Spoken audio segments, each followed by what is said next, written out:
क्या रजोगुण तमोगुण तो नष्ट ही हो जाएंगे और सतोगुण से ऊपर त्रिगुणातीत अवस्था प्राप्त हो जाएगी। नाम जप निरंतर जप का अभ्यास बन जाए तो यह लब्ध्वापमान सिद्धो भवति, अमृतो भवति, तृप्तो भवति। जो सिद्ध हो जाता है, जो अमृत पान कर लेता है, जो तृप्त हो जाता है, वो नाम जापक। नाम जाप, नाम में समझते हो बड़ी अपार सामर्थ्य नाम भगवान में विराजमान। बड़े भाग्यशाली हैं जो निरंतर नाम जपने का अभ्यास लेते हैं।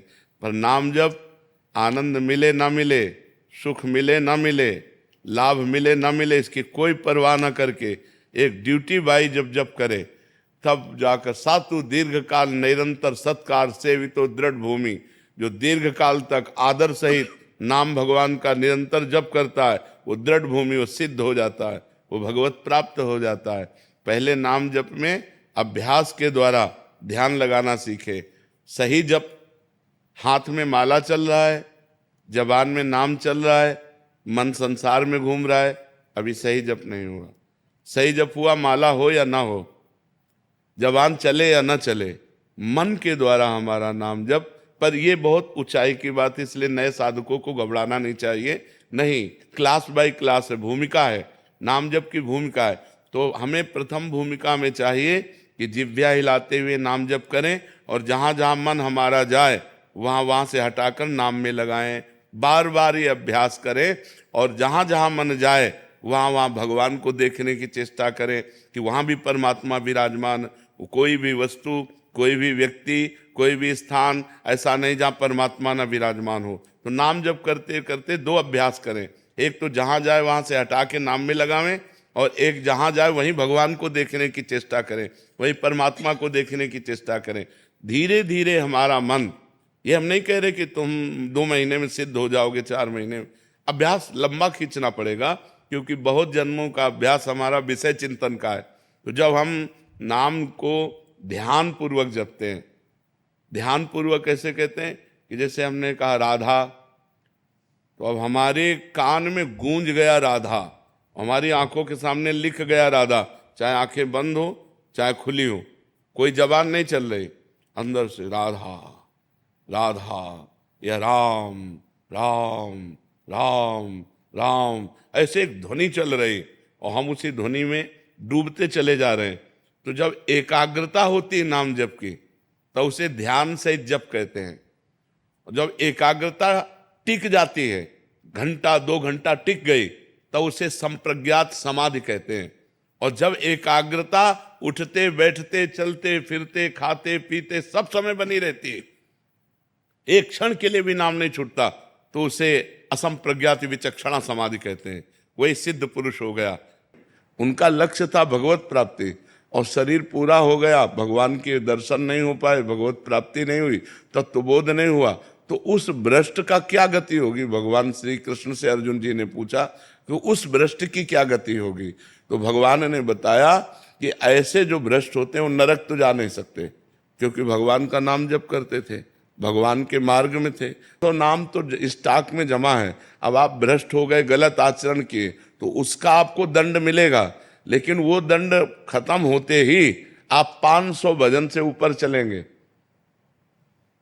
499 नहीं, पूरे 500 भजन से ऊपर आपकी गति होगी। तो अब जैसे उनका शरीर छूटा तो उनको पुण्यवान के लोकों में ले जाया जाता है, स्वर्ग आदि लोकों में। स्वर्ग आदि लोकों में जैसे वो स्त्री से भ्रष्ट हुए या जिससे भ्रष्ट हुए, वो सारे भोग उनको दिए जाते हैं।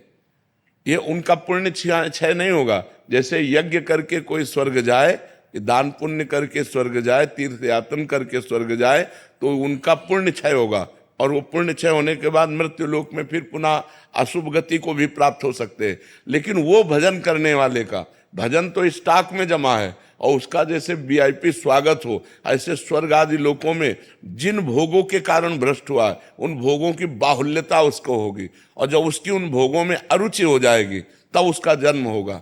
श्रीमान, कुलवान, धनवान, राज वैभव संपन्न, भोग संपन्न, और वहां जन्म लेकर के उसको ऐसा वातावरण मिलेगा भक्ति का, वैराग्य का, कि पूर्व का जो साधन है वो उन्हें उन भोगों में लगने नहीं देगा। उन भोगों के बीच में रहते हुए भी उसको वैराग्य होगा। अब उसका वैराग इतने जोर का होगा कि जब कभी आकर्षण किसी भोग का हुआ तो वो सोचेगा कि मैं तो अपना इतना वैभव छोड़कर आ रहा हूँ, इतना भोग छोड़कर आ रहा हूँ, अब मैं भोग नहीं भोगूंगा। और वो डट करके जहाँ से उसका भजन रुका था वहाँ से भजन उसका चालू होगा और वो प्रयास करके इसी जन्म में भगवत प्राप्ति कर लेगा। अगर कहीं फिर चूक हो जाती है तो फिर उसको वही गति प्राप्त होगी, वो स्वर्ग आदि लोगों को भोग करके वो मतलब पतन नहीं हो सकता। आप बुरी आदत नहीं छोड़ पा रहे तो भली आदत पकड़ लो ना, तो कम से कम तुम्हारे पास बुराई के साथ साथ बहुत बड़ा भजन भी तो है, राधा राधा बीच में डाल लो तो आपकी जो अशुभ गति होने वाली वो नहीं होगी, आपकी अशुभ गति नहीं होगी, आपका जो असत भाव है वो नष्ट हो जाएगा और ये सद्भाव एक दिन आपको भगवत प्राप्ति करा देगा। इसीलिए पूज्य राधा बाबा ने कहा, एक बार भी जो राधा कृष्ण बोला उसने मोक्ष के लिए कमर कस लिया। हे नाथ मैं आपकी शरण में हूं, अंदर से जो बार बार भगवान की वो शरणागति। और जिसका अच्छा ऐसे से ऐसा ऐसे से ऐसा वो हर साधन को पकड़ता हुआ चल रहा है, वो भी भगवान का कृपा पात्र है क्योंकि साधन पकड़ रहा है, पर उसमें कुछ अहम है, उसमें अपनी बुद्धि का भरोसा है। और उसमें बुद्धि का, जैसे शरणागति के दो प्रकार बताए, एक बिल्ली के बच्चा की शरणागति और एक बंदरिया के बच्चा की शरणागति। बंदरिया के बच्चा की शरणागति विवेकवान, साधन संपन्न, उसको इशारा भगवान देंगे कि भ्रष्ट होने का अवसर आ रहा है। जैसे बंदरिया अपने बच्चे को इशारा देती जब छलांग लगाना होता है, ऐसे करेगी तो कस के पकड़ ले। अब वो छलांग मारी, अगर कस के ना पकड़े गिरे तो गिर जाए।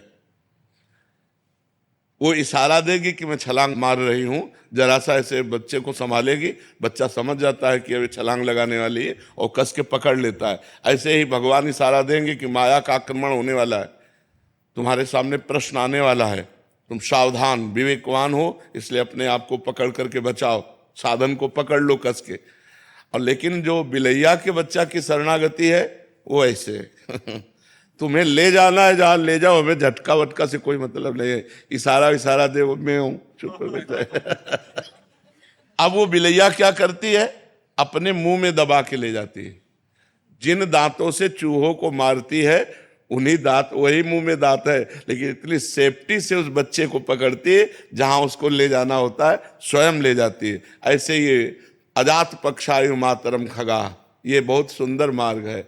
जैसे जिस पक्षी के बच्चे के अभी पंख नहीं निकले, घोंसले में बैठे केवल माँ की बाट जो होता रहता है, ऐसे जो केवल भगवान की कृपा की बाट जो होते हुए भगवान का सुमिरन करता रहता है, ऐसे भक्त का निश्चित इसी जन्म में कल्याण हो जाता है।